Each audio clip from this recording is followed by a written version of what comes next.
নমস্কার বন্ধুরা, আমার চ্যানেলে আপনাদের সকলকে স্বাগত জানাই। পৌষ সংক্রান্তি উপলক্ষে সবার বাড়িতেই পিঠে পুলি হয়, তো আমার বাড়িতে আলুর পিঠেটা আমি আজকে বানালাম। আলুর পিঠে এরকম নরম তুলতুলে আলুর পিঠে যদি আপনাদেরও বানাতে হয় তো অবশ্যই আমার চ্যানেলটা স্কিপ না করে দেখতে হবে। এখানে আমি 8 থেকে 9 গোটা আলুকে আমি এখানে ছোট ছোট করে 4 পিস করে নিলাম। 4 টুকরো করে আমি আলুগুলোকে কেটে নিয়েছি। এবার আমি এই সবগুলো আলুকে প্রেসার কুকারে সিদ্ধ হওয়ার জন্য দিয়ে দেব। আপনারা আপনাদের মতো করে বানাতে পারেন কটা আলু লাগবে। তো এখানে আমি প্রেসার কুকারে 1 গ্লাস জলের মধ্যে সবকটা আলু আমি দিয়ে এখানে চুলায় আমি প্রেসার কুকারটাকে বসিয়ে দিলাম। এবার আমি প্রেসার কুকারটাকে মিডিয়াম টু হাই ফ্লেমে রেখে 10 থেকে 12টা সিটি দিয়ে দিলাম।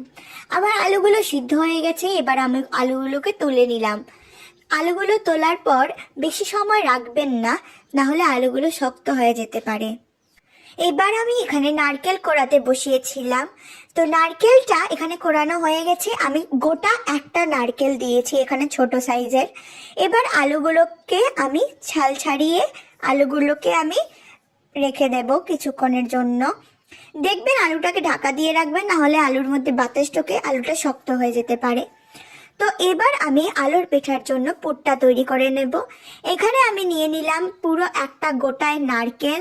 এবারে পুর করার জন্য আমি কড়াইটা ফ্রাইং প্যানে বসিয়ে দিলাম। কড়াইটার মধ্যে আগে একটা গুড়ের রেসিপি করেছিলাম, তাই কড়াইটার মধ্যে গুড় লেগে আছে।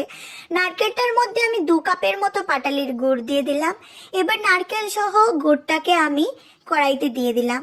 তার সঙ্গে 2টো তেজপাতাকে চিড়ে দিয়ে দিলাম।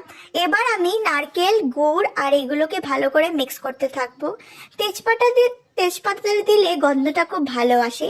আমি এলাচ গুঁড়োটাও ইউজ করব, কিন্তু একটু লাস্টে। তো এবারে দেখুন আমার নারকেলটা এখনো ভালো করে হয়নি, তো আরেকটু এটাকে ভাজতে হবে। এই যে আমার নারকেল ভাজাটা পুরো রেডি হয়ে গেছে। এবার দেখতেই পাচ্ছেন আপনারা, আমি আপনাকে নারকেলগুলো, এবার আমি এলাচের গুঁড়োটা দিয়ে দিলাম এখানে। আমি এখানে থেতো করে এলাচের বীজটাকে দিয়েছি, আপনারা এলাচের গুঁড়োটাও ইউজ করতে পারেন। এখানে দেখুন আমার নারকেলের মধ্যে ভালো করে পাক ধরে গেছে, পুরটা আমার পুরো রেডি হয়ে আছে। তো এইরকম পুর আপনারা সকলেই বানাবেন, না হলে ভালো হয় না খেতে। তো এবার আমার পুরটা রেডি হয়ে গেল।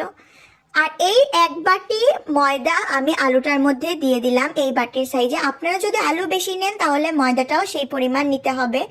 আর ময়দাটা সম্পূর্ণ আপনার মাখার উপরে, যেরকম আপনি মাখবেন, যতটুকু ময়দা লাগবে ততটুকু, বেশি শক্ত করে মাখবেন না, না হলে পিঠাগুলো ফেটে যেতে পারে। এবং আলুর মধ্যে কোনো রকমের লাম্পস যেন না থাকে, আলু যেন ভালো করে ম্যাশড করা হয়, না হলে আলুর পিঠা কিন্তু ফেটে যেতে পারে। এবার মা এখান থেকে একটা ছোট করে লেচি কেটে নিয়ে তার ভেতরে পুরটা ঢুকিয়ে দেবে পরোটার মতো। এবার মা এখানে দিয়ে দিল নারকেলের পুরটা দিয়ে। এইটাকে আপনারা অনেক শেপে করতে পারেন। আমার মা আজকে বকফুলের শেপ করছে, কোনোটা করছে মা গোল গোল করে, কোনোটা করছে মা ল্যাংচার শেপে। তো আপনারা আপনাদের মতো শেপে করে আমি সবগুলো বানিয়ে নিলাম। এবার এখানে গুড়ের শিরার জন্য আমি 2 কাপ জল নিয়ে নিলাম কড়াইটাতে। সঙ্গে একটা তেজপাতা দিয়ে দিলাম তার মধ্যে, এবং 2টো এলাচ থেতো করে দিয়ে দিলাম, যাতে শিরার গন্ধটাও ভালো আসে। এবার আমি অল্প অল্প করে এখানেও 2 গ্লাস জলের সঙ্গে আমি 2 কাপ ছোট চায়ের কাপ দিয়ে আমি গুড় নিয়েছি। এবার গুড় আর জলটাকে আমি ভালো করে শিরার জন্য ফুটিয়ে নেব।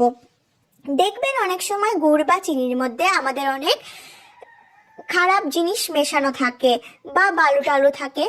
সেই ময়লাগুলো যদি আপনারা ফেলতে চান, আমার এই টিপসটা অবশ্যই ফলো করবেন। এখানে যদি ময়লাগুলো আপনারা চান উঠিয়ে ফেলে দিতে, তাহলে এখানে দুধ আছে, যে লিকুইড দুধটা, 2 থেকে 3 চামচ লিকুইড দুধ আপনারা এটাতে দিয়ে দেবেন। তারপর দেখবেন যখন ফুটবে আপনাদের সব ময়লা উপরে চলে আসবে। এই দেখুন আমি দুধটা দিয়ে একটু নাড়িয়ে দিলাম। এবার দেখবেন আমার ময়লাটা পুরো উপরে চলে এসছে। এই যে ময়লাটা পুরো উপরে চলে এসছে। এইবার আপনারা একটা চামচ দিয়ে ময়লাটাকে সরিয়ে ফেলে দেবেন। এইটাই হচ্ছে গিয়ে আমার আজকে টিপস। তো এবার আমার চাশনিটাও হয়ে গেছে। আমি ভালো করে ময়লাগুলোকে তুলে তুলে ফেলে দিলাম। এবং মিষ্টিটা একটু ভালো করে দেওয়ার জন্য আমি অল্প 1 চিমটে নুন দিলাম।